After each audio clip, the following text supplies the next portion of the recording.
This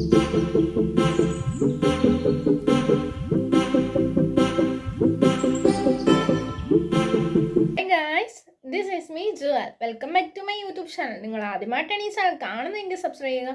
ഈ channel നിങ്ങൾക്ക് ഇഷ്ടപ്പെടുവാണെങ്കിൽ ലൈക്ക് ചെയ്യുക, കമൻറ്റ് ഷെയർ ചെയ്യുക. അപ്പം നമ്മളിന്ന് പറയാൻ പോകുന്ന വിഷയം എന്ന് വെച്ച് കഴിഞ്ഞാൽ എൻ്റെ ലൈഫിലെ കുറച്ച് ഇൻസിഡൻറ്റ് കാര്യങ്ങളാണ് ഞാൻ നിങ്ങളിന്നുമായിട്ട് പങ്കുവെക്കാൻ പോകുന്നത്. എൻ്റെ ഡിഗ്രിക്ക് പഠിക്കുന്ന സമയത്തെ കാര്യമാണ് പറയാൻ പോകുന്നത്. ഡിഗ്രിക്ക് പഠിച്ചുകൊണ്ടിരിക്കുന്ന സമയത്ത് ഫസ്റ്റ് സെം കഴിഞ്ഞു, സെക്കൻഡ് സെം കഴിഞ്ഞു, തേർഡ് സെം ആയ സമയത്ത് ഞാൻ വെളിയിൽ നിന്ന് ഫുഡ് കഴിച്ച് ആ ഫുഡ് എനിക്ക് ഇഷ്ടപ്പെടാതെ എനിക്ക് ആകെപ്പാട് പ്രശ്നമായി. പിന്നെ ഫുഡ് പോയ്സൺ അടിച്ച് കഴിഞ്ഞതിന് ശേഷം അവസ്ഥ ഭയങ്കര ഭയാനകമായിരുന്നു.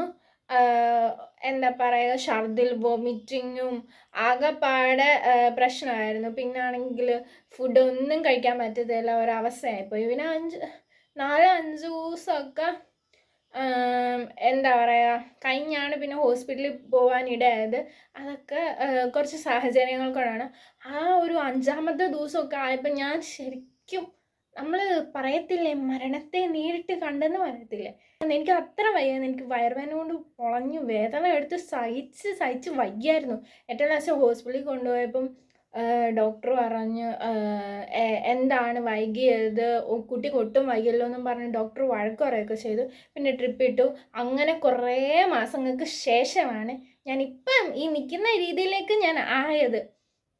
ഭയങ്കരമായിട്ട് ക്ഷീണിച്ച് ആകെ ഡള്ളടിച്ച് എന്താ പറയുക, മുഴുവൻ കോൺഫിഡൻസ് എല്ലാം പോയി. ആകെപ്പാടെ ഭയങ്കരമായിട്ടുള്ള സീൻ. പിന്നെ ഫുഡൊന്നും കഴിക്കത്തില്ലായിരുന്നു, ഭയങ്കര പേടിയാണ്. എന്തോ കിട്ടിയാലും ഭയങ്കര പേടിയാണ് കഴിക്കാൻ. ഫോട്ടോ ഒക്കെ എടുക്കാൻ എനിക്ക് വിഷമം തോന്നി. പണ്ടത്തെ ആ ഒരു ഹൈ വെയിറ്റും ഇതൊക്കെ കാണുമ്പോൾ എനിക്ക് ഭയങ്കരമായിട്ട് വിഷമം തോന്നി. അങ്ങനെ പിന്നെ ഞാൻ തന്നെ വിചാരിച്ചു ഒരു പ്രാവശ്യം ഒരു കാര്യം വന്നെന്ന് വിചാരിച്ചു എപ്പോഴും വരണമെന്നില്ല. പിന്നെ ഞാൻ തന്നെ ഫ്രണ്ടിലോട്ട് ഇറങ്ങി എന്താ പറയുക, ഫുഡ് കഴിക്കുകയാണ് മാറ്റി വെച്ചൊക്കെ ഞാൻ കഴിച്ചു തുടങ്ങി. അങ്ങനെ ഞാൻ കഴിച്ച് എനിക്ക് പഴയ ഒരു ലുക്കിലേക്ക് ഞാൻ ചെന്നെത്തിയിരിക്കും എന്നുള്ളൊരു ഉറച്ച വിശ്വാസം കൊണ്ട് ഞാനാണെങ്കിൽ എന്തു കിട്ടിയാലും കഴിച്ചു തുടങ്ങി. അങ്ങനെയാണ്. പക്ഷേ കുറേ നാൾ ഫുഡ് കഴിക്കാത്തതുകൊണ്ട് ഫുഡൊന്നും നമുക്ക് കഴിക്കാനേ പറ്റത്തില്ലായിരുന്നു. ചോറ് നന്നായിട്ട് കഴിക്കുന്ന ഇതിലായിരുന്നു. പക്ഷേ ചോറൊക്കെ എടുത്തു കഴിഞ്ഞാൽ ഇച്ചിരിയും കഴിക്കത്തുള്ളായിരുന്നു, അത്രത്തോളം ഇതുള്ളായിരുന്നു. പിന്നെ ഞാനത് കൂട്ടി കുറേ നാളിന് ശേഷം ഞാൻ പഴയ പോലെ എനിക്ക് ഭയങ്കര സന്തോഷമായി. ഞാൻ ഇനി അടുത്തൊരു കാര്യം എന്ന് വെച്ച് കഴിഞ്ഞാൽ യൂട്യൂബിൻ്റെ കാര്യമാണ്. യൂട്യൂബ് തുടങ്ങിയ സമയത്ത് ആദ്യം എനിക്ക് വലിയ കോൺഫിഡൻസ് ഒന്നുമില്ലായിരുന്നു. കുറേ ആൾക്കാർ എന്നോട് പറഞ്ഞ്, എടി നിനക്ക് നല്ല കഴിവുണ്ട്, നീ യൂട്യൂബ് ചാനൽ തുടങ്ങുന്നുള്ള രീതിയിൽ ഒരുപാട് പേര് എന്നോട് വന്ന് പറഞ്ഞു. അങ്ങനെ പറഞ്ഞതിന് ശേഷം പിന്നെ ഞാൻ ട്രെയിൻ ചെയ്യാൻ വെച്ച് ഒരു ചേച്ചിയെ കാണി അങ്ങനെ മോട്ടിവേറ്റ് ചെയ്യുകയും ചെയ്ത് കഴിഞ്ഞപ്പോഴത്തേക്ക് എനിക്ക് അവിടെ നിന്നൊരു കോൺഫിഡൻസ് കിട്ടി. ഞാൻ യൂട്യൂബ് ചാനൽ തുടങ്ങിക്കഴിഞ്ഞാൽ വളരെ നന്നായിരിക്കും എന്നുള്ളൊരു കോൺഫിഡൻസ് കിട്ടി. അവിടെ നിന്നാണ് ആ യൂട്യൂബ് ചാനൽ തുടങ്ങുന്നത്. എങ്കിലും യൂട്യൂബ് ചാനൽ ആദ്യമായിട്ട് തുടങ്ങുമ്പോൾ എന്ത് ചെയ്യണം, എങ്ങനെ ചെയ്യണം ഒന്നും അറിയത്തില്ലായിരുന്നു. പിന്നെ അത് വളർന്നു തുടങ്ങി. പിന്നെ അത് 30 സബ്സ്ക്രൈബേഴ്സ് അങ്ങനെ വളർന്ന് ഇപ്പം അതൊരു എത്ര പറയുക 209 സബ്സ്ക്രൈബേഴ്സ് ഉണ്ട്. 209 സബ്സ്ക്രൈബേഴ്സ് എന്ന് പറയുന്നത് എനിക്ക് അത്ര ചെറുതല്ല. കാരണം എന്ന് വെച്ച് കഴിഞ്ഞാൽ ഓരോ സബ്സ്ക്രൈബേഴ്സും നമുക്ക് കിട്ടും തോറും എന്താ പറയുക, നമ്മളിടുന്ന എഫേർട്ടിൻ്റെ ഫലമാണ് അവിടെ കിട്ടിക്കൊണ്ടിരുന്നത്. ഞാൻ ഓരോ ദിവസം ഓരോ തരത്തിൽ വീഡിയോ ഇട്ട് അങ്ങനെ എന്നെക്കൊണ്ട് പറ്റുന്ന തരത്തിലൊക്കെ എനർജി എടുത്ത് കാര്യങ്ങൾ പറഞ്ഞ് അങ്ങനെയാണ് എനിക്കിപ്പോൾ 209 സബ്സ്ക്രൈബേഴ്സ് ആയത്. അതിലും എനിക്ക് വളരെ സന്തോഷമാണെന്ന് പറഞ്ഞു കഴിഞ്ഞാൽ ഞാനൊരു ഇൻസ്റ്റാഗ്രാം പേജ് ആ ഒരു സമയത്ത് തന്നെ തുടങ്ങിയായിരുന്നു.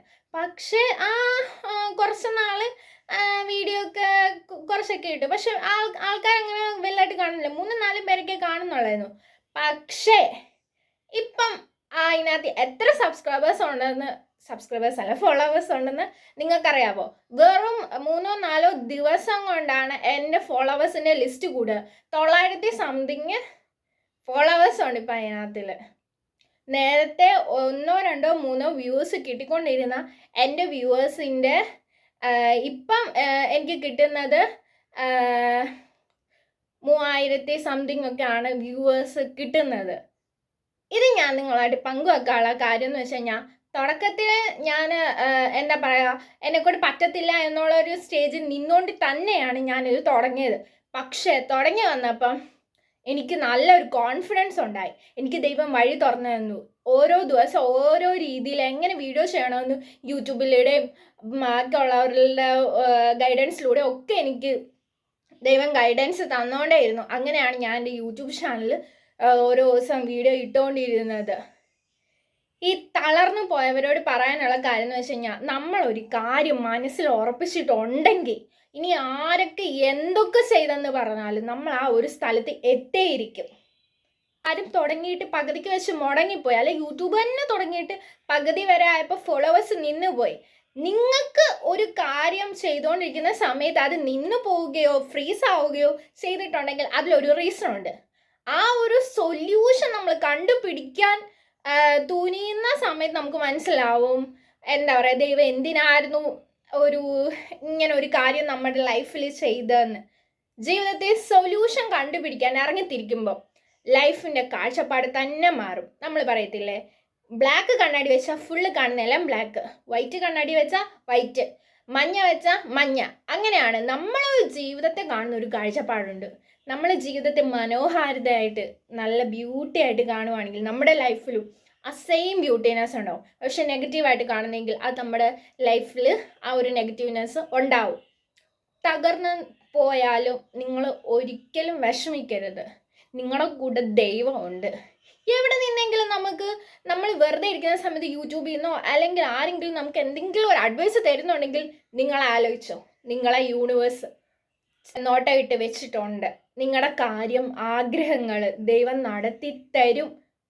അങ്ങനെ ഒരു സിഗ്നൽ എന്തായാലും അതിലുണ്ട്. വെറുതെ ഇരുന്ന് വിഷമിക്കരുത്.